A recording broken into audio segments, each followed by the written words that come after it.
Welcome to the Lodge. You've accessed the Lodgecast experience. Warning, warning, dangerous spoilers ahead. Enjoy.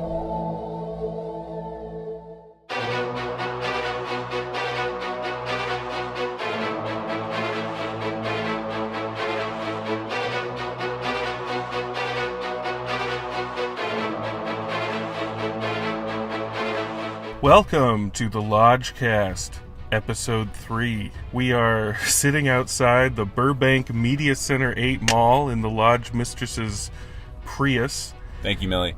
We are here with David Bishke. Good morning. Brother Lucas Tanner. We march for our lives in spirit and solidarity. And our special guest today, the Lodge's very own resident bad boy, Jonathan Narducci. Good morning. Mr. Bad Boy. The movie today is going to be a doozy again.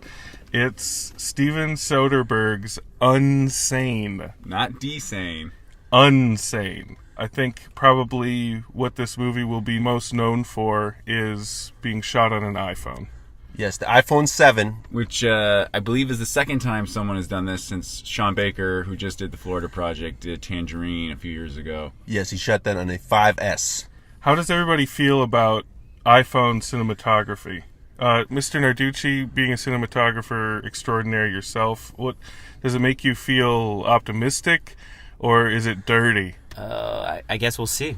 But I think it's kind of, it could be optimistic because I think he probably tricked the camera or something, and fucking did some weird shit with ND filters and put different lenses on it. So I don't know, maybe it could be a tool. Yeah, hopefully it'll look better than Tangerine. I saw Tangerine on the big screen, and it just mostly because of the iPhone element. I want to see, how does this look?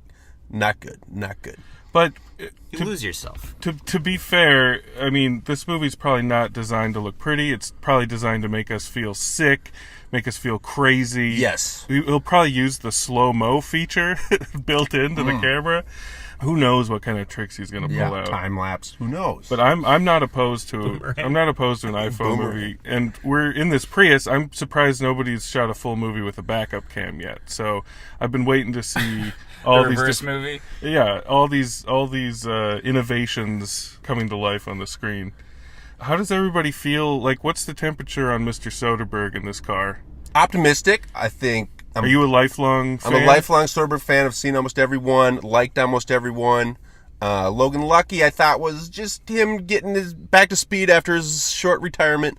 Now it's his comeback, and now I'm very excited for this one. Lucas, what do you feel about? Same. I'm a lifelong Soderbergh fan, and even wrote him a fan letter in grad school asking if I could be his assistant. He's number one on my list of people I wanted to work for and learn from, and I know he's got a wildly uneven, kind of sloppy track record with some definite questionable films, but that's what I love. He's like a hockey player just taking shots on goal, and he's not afraid. He's not afraid to take risks. He swings as hard as he can, every time. Nardo, what's your feeling on the beguiling auteur? I don't know, that TV show he did was super rad. Yeah. The Nick, I fucking thought that was really awesome. But yeah, I mean, I think he's in full swing. He's got it. It could be really good.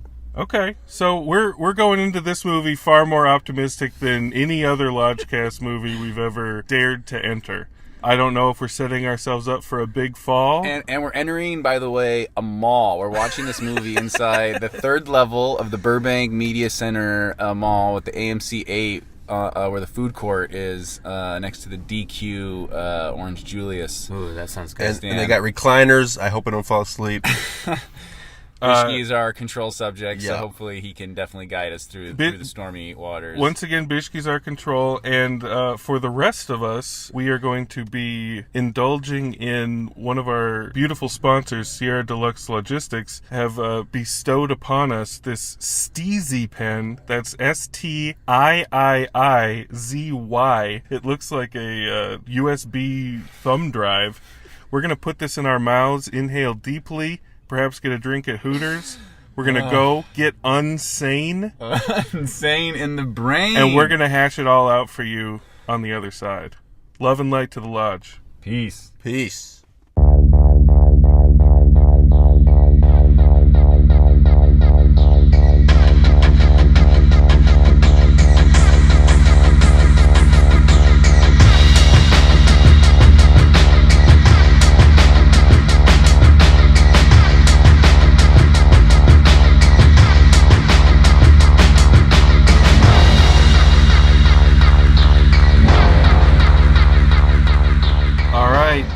of the mall, back in the Prius. We got committed. We committed to Unsane, and we lived to tell about it. So before we get too down and dirty, Bishki, what is the official synopsis? Sawyer Valentini, played by Claire Foy, is a bright but troubled businesswoman.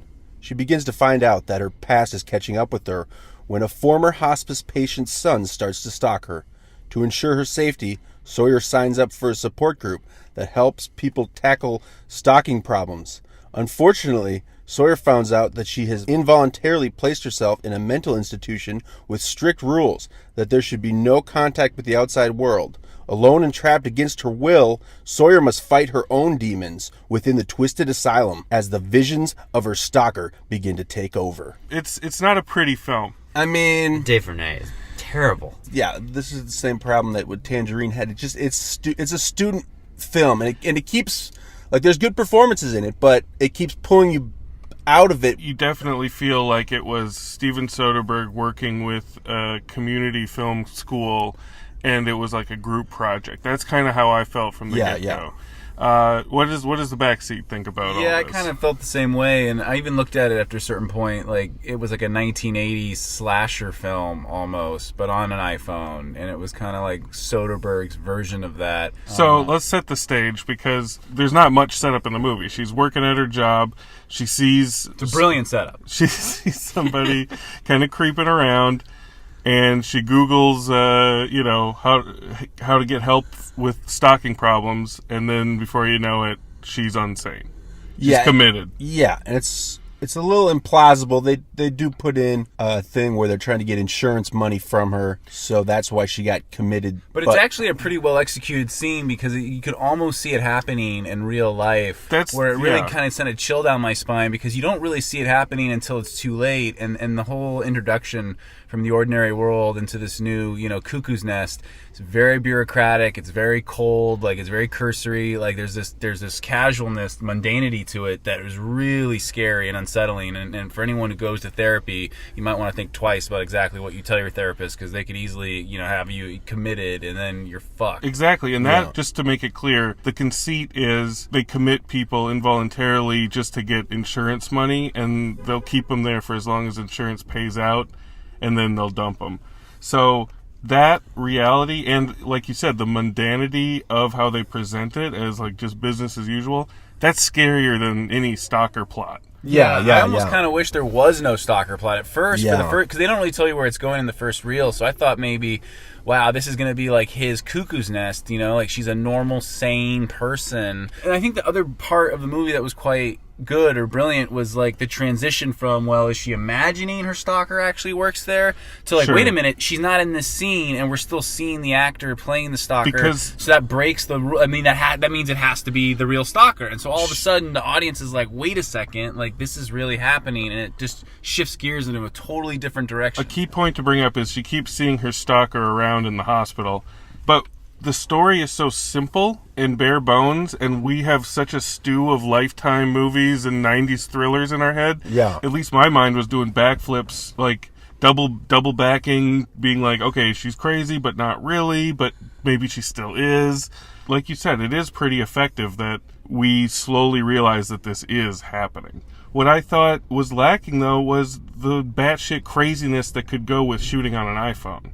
A lot of that was missing for me. Yeah, it was very traditionally shot. Absolutely. Yeah, I mean, I thought it was pretty effective within the asylum. It's kind of like in terms of the wide angles, kind of gets to you after a while. It's surveillance. Yeah.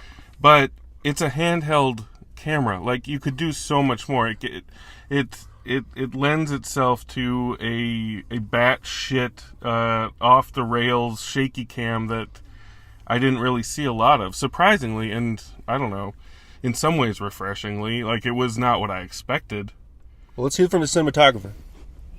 It's terrible. The editing too, dude. There's like so much coverage. There's a lot of cuts. I mean, why would they just cut to cut to cut to cut, and then they cut again, and you're like, dude, okay, I got it. What did you think when you realized what the movie was going to look like when they were setting up the office? The blue is terrible. Like, the day for night thing was just absurd, though. But at least it was colorful. Yeah, it was colorful, and I was of like, one color. Yeah, but I was like, oh god, are they doing day for night? I was like really scared that it was day for night, and then it was. But then when they settled into like the workplace stuff, like what did you think of that imagery? I thought it was actually above my expectation. Like when I settled into the movie, I remember thinking like I really hope I'm not distracted by the low quality of the camera. But then as time went on, I kind of forgot until you got for the day for night. There were certain things that brought you back in to remembering like, oh yeah, they shot it on an iPhone. But there is a bit of student film, do-it-yourself, wheelchair dolly. There's a lot of those going on. You can almost hear the wheelchair wheels squeaking in some of the corridor shots. And there's some student film actors in there as well. Oh yeah. There's definitely performances that you feel like you're in a pretty good student film. Yeah, like if I were to see this as like a thesis film, I'd be like, bravo. Be like, that's great. Great ideas, great beginnings to some thoughts. You workshopped some of the blocking, which is good. Yeah, it was almost too overly ambitious, too. I felt it was really a little bit too long because it's such a journey. By the time it gets to the climax in the third act, like, you're so fatigued. Like, you've been through it. You've experienced a lot of emotion. And from, like, again, the opening reel, the first 10 minutes, it starts to go downhill fast. You know what I mean? Like, it's moving, and then you intense. Stay there. You put in the time. Yeah, they really twist you around. What I think is kind of also missing, because we have seen this tale many times. It's not anything new. So what you got to bring to it is performances. And I thought the main Claire Foy, is it? She's from The Crown, right? Yeah. And you can tell she's choking down an accent like really hard. Yeah, there's British things flying out here. You can always tell the barometer is anything, everything, anyone, everyone. It's anything, everything, anyone, everyone. You know, they can't hide it. The Brits can't hide that.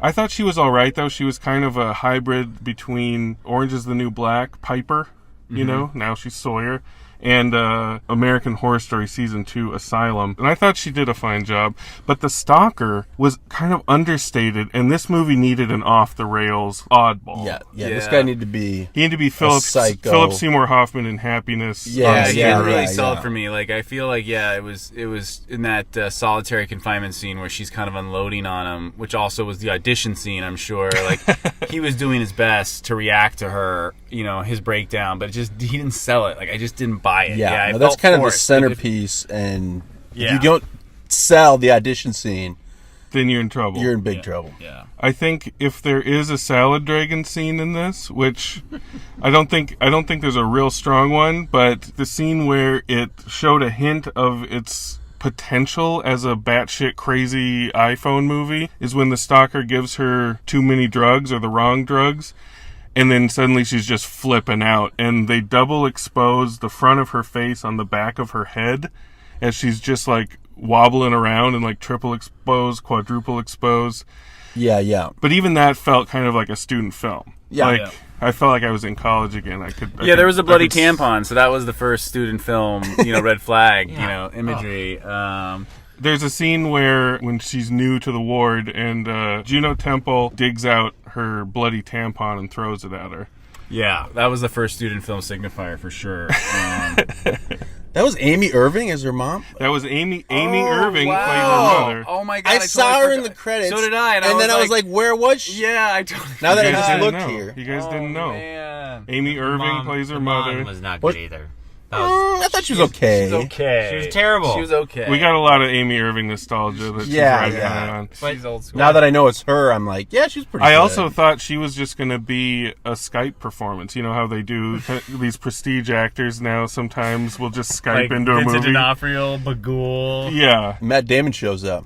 That's also... That was good, that was actually a really good scene. It was like this funny cameo where he was riffing on his Jason Bourne persona as like a home security specialist who was a genuinely good guy, basically telling her, again, very matter-of-factly, very bureaucratically, these are the things you have to do, the precautions you have to take, this is how you have to live your life if you have a stalker, stalking you. And it's very timely now with all this Facebook stuff. He's like, are you on social media? And she's like, I got Facebook. He's like, that's no good. Yeah. And then he gives her like a real book recommendation, and they like pause to like so you can read the author, you can write it down. The Gift of Fear by Gavin DeBecker, I believe is the name of the book. Well, there it is. We got a sale. Yeah. But yeah, I thought Matt Damon showing up was very, very fun. That's how I knew we were at the right movie. That was also kind of a salad dragon moment. Maybe the salad dragon scene is Matt Damon showing up in the middle of this weirdo Because movie. he's selling security, where he's like, you have a car, you have a back way to your garage, get rid of it, take ride sharing. I think we're tossing the salad over to that scene. Yes, yeah, I agree. Let's put Matt Damon. I almost forgot about it. He just slips in there. Seeing him on the iPhone 7 just is something special to see. Like. Matt Damon in iPhone resolution. Yeah. Okay, so she keeps going toe-to-toe with this stalker. He kills Amy Irving. He kills her only friend, played by Jay Farrow, who's kind of the comic relief in there. Then they're out in the woods day for night. There's a lot of very matter-of-fact violence, which I thought was interesting, which was kind of shocking. Very hard to watch. Yeah, there was a neck snap. There's a neck snap that's just brutal and it didn't fit with the character either. It was like he was so. Yeah, he needed to be more of a psycho for sure. Yeah, and then but he just did that, and you're like, eh. But it was still effective. Like Bishki and I were like, oh. I cringed. Yeah. Oh, well, okay. So anyway, finally it's resolved. She dispatches her assailant. And then, Lucas, what's the movie that they clearly watched for inspiration for the ending here? I feel like they saw Misery and they took the last scene of that movie and then built their premise entirely around that final scene, which they actually close their movie with as well, which is kind of, I think, their homage. Is it a nod? Is it a nod, or is it a ripoff? Well, no, I think it's a nod because if they didn't have that scene at the end, then it would be like a ripoff. But since they had that scene, I was like, okay, they're acknowledging the inspirational source of like where they got all this. So what happens at the end? So at the end of Misery, Paul Sheldon survived his captor, his kidnapper, his obsessed #1 fan, and even though he knows she's dead because he killed her, and then he's safe and sound back in Manhattan, he still sees her everywhere, and he still has the PTSD trauma and fear of seeing her and having that fear of being attacked. And in this movie, it's very much almost verbatim identical, and I think that's they're both in restaurants, kind of with tablecloths. Yeah. They both look across. They're both talking to somebody else. They both look across the restaurant, see their attacker. Holy shit! And in this one, she approaches him with a knife before realizing it's not, in fact, the dude she stabbed in the eye with a cross necklace. And the final shot is wonderful, I think. Yeah.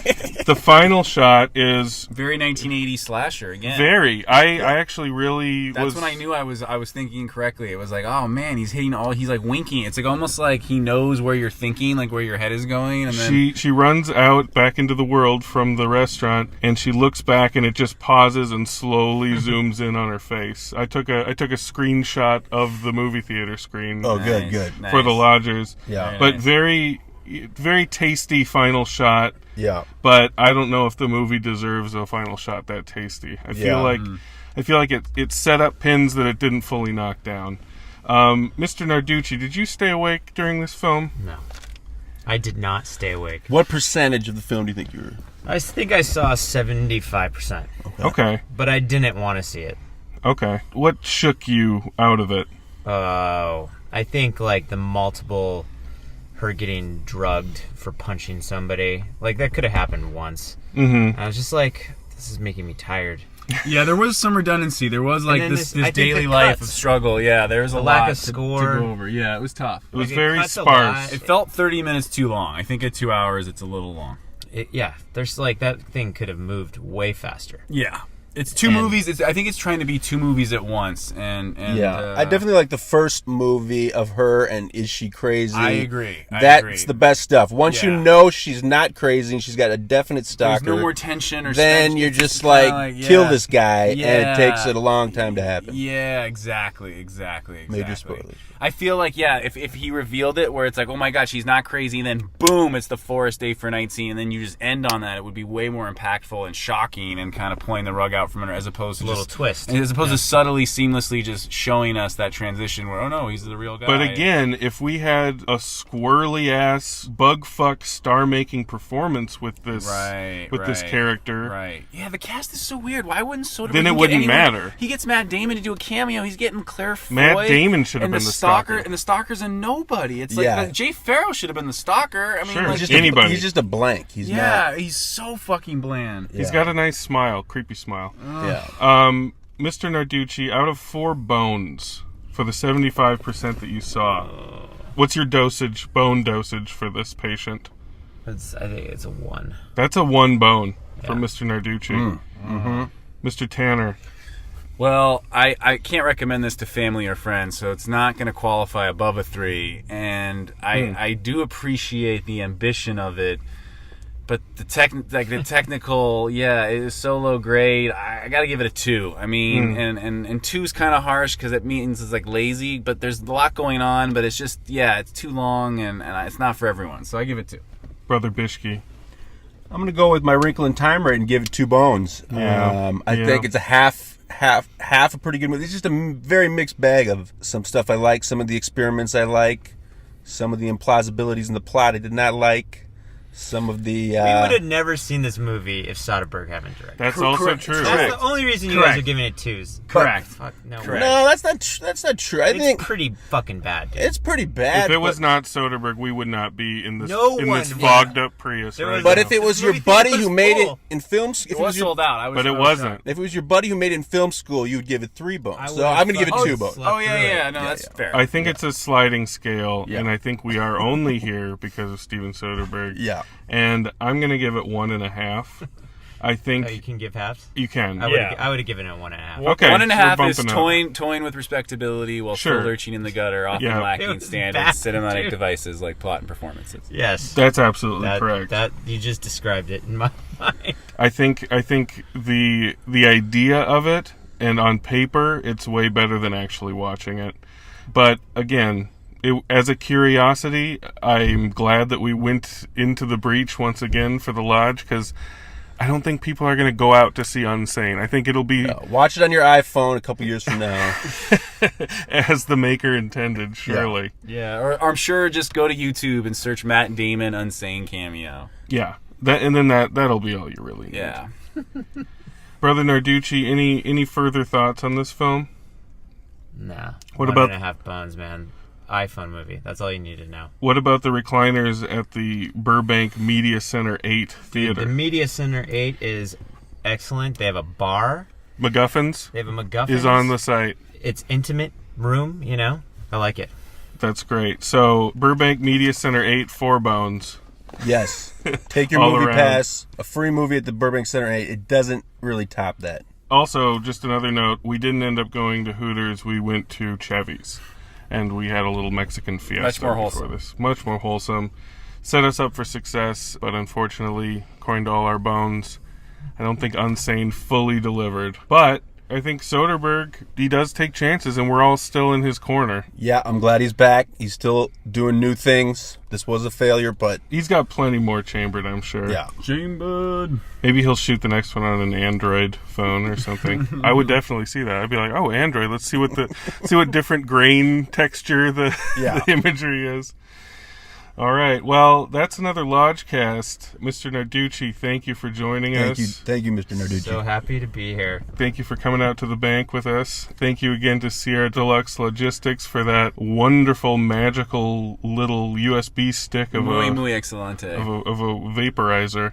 And we feel at one with the Lodge. We're warmth with Ray Dawn. And Yes. yeah, And whatever Ray you, Dog. whatever you do, if you ever find yourself talking to a health counselor and they ask you to sign anything, you say, "Yeah, I'll take them home tonight and read them over with my family, and I'll be in touch with you." You don't sign anything in the room. And don't tell You them you're suicidal. Don't Just ever keep it to say- yourself. Yeah. Never tell them you're suicidal, Yeah, even if you are. Yeah, you only live once. This is the only life we got. So Yeah, why would we stay check alive. out? So that's my advice. Ray Dog says, don't sign it till you read it.